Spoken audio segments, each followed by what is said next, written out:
push it up to life philosophy even, and also explain to people, whether they're interested in business or entrepreneurship, that you will have break balls, you will have sets you lose. Maybe that's a startup that fails. So you sort of have to persist in order to get where you are. So just to wrap it up, maybe. Yeah, life. I mean, giving me, I'm still early on in my life, in my career. I feel a veteran in some ways, and also a novice in others. The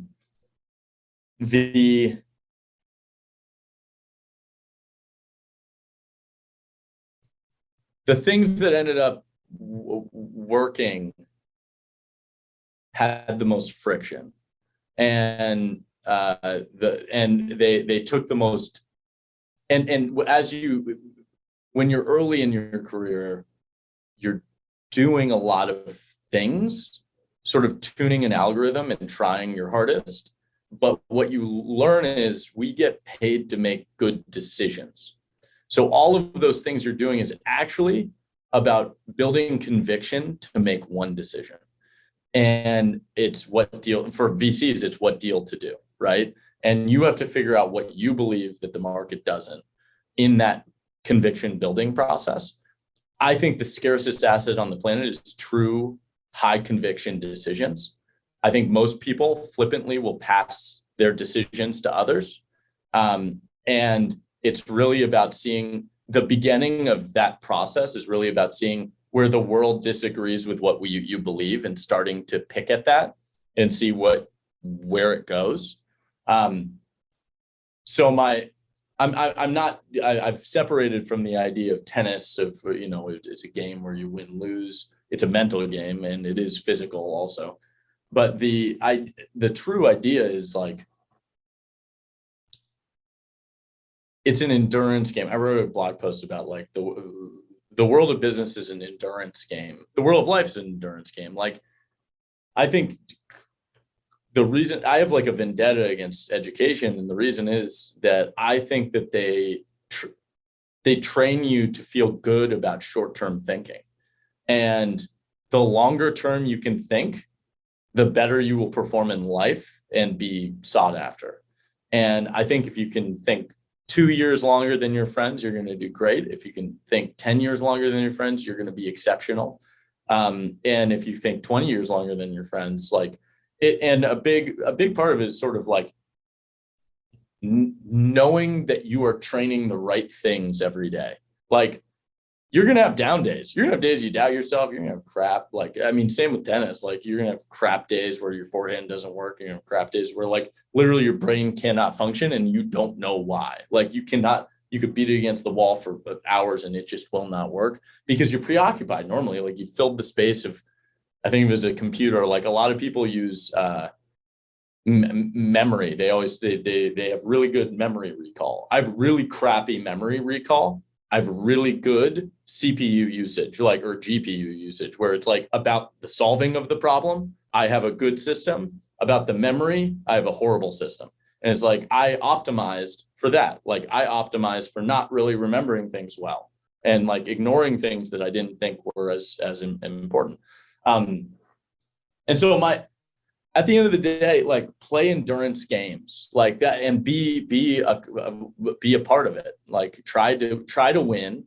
And at the beginning, I would say play endurance games, play not to lose, and then play to win.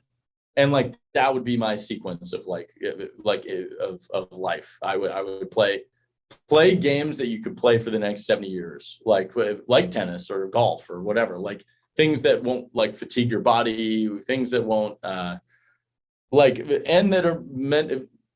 Venture is also not for everyone. Like, I don't know, you learn very quickly that it's a customer service job. And I think people think it's gloriful because sometimes you get a lot of money for supporting someone for 10 years, but you're supporting someone for 10 years.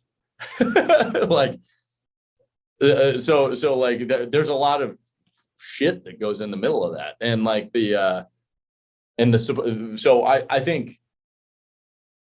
I think for any job, any career, I think it really is about playing an endurance game though, and making sure that you're setting yourself up for the long haul. there are going to be people who outperform you in the short term. I mean, we were an accelerator. So Boost VC itself, and this, I think we will end soon, but like Boost VC itself, like we started as an accelerator when there were like 15 other accelerators. Actually, there's still like 500 other accelerators at that time.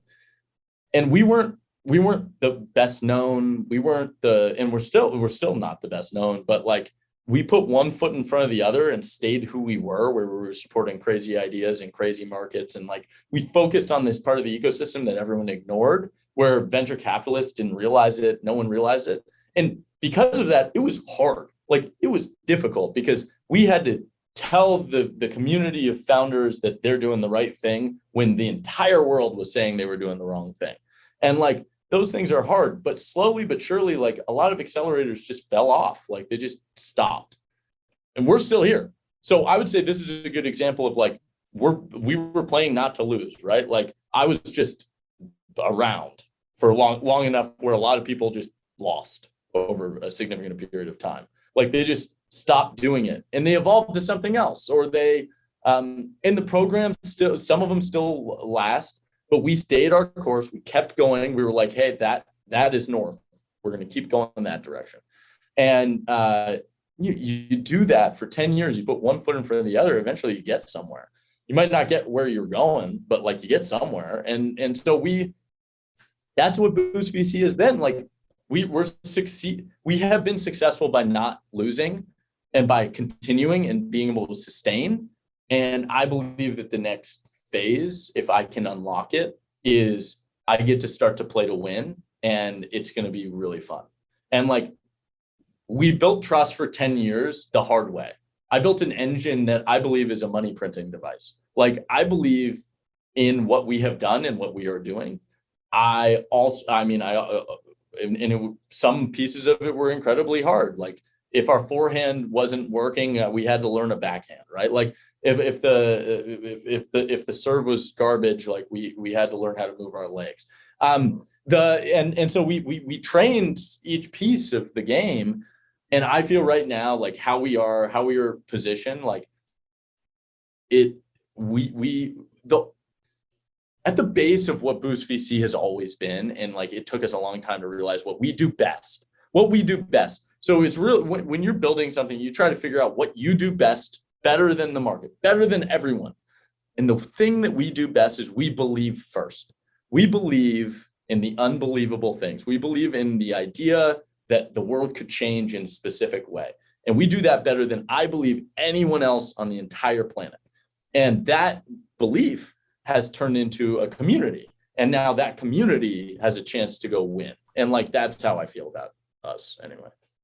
Perfect ending, Adam. I will not bet against you, that's for sure. But I think it was so much fun having you on. So it was very insightful, and I very much appreciate you joining the show. It was a pleasure hosting you as well. This was awesome. Thank you so much. Over the last years, we have tried to give our community the best possible content on business, investing, and entrepreneurship. If you have enjoyed this free content over time and find it valuable, it would be amazing if you want to support us by making a small donation in our Patreon.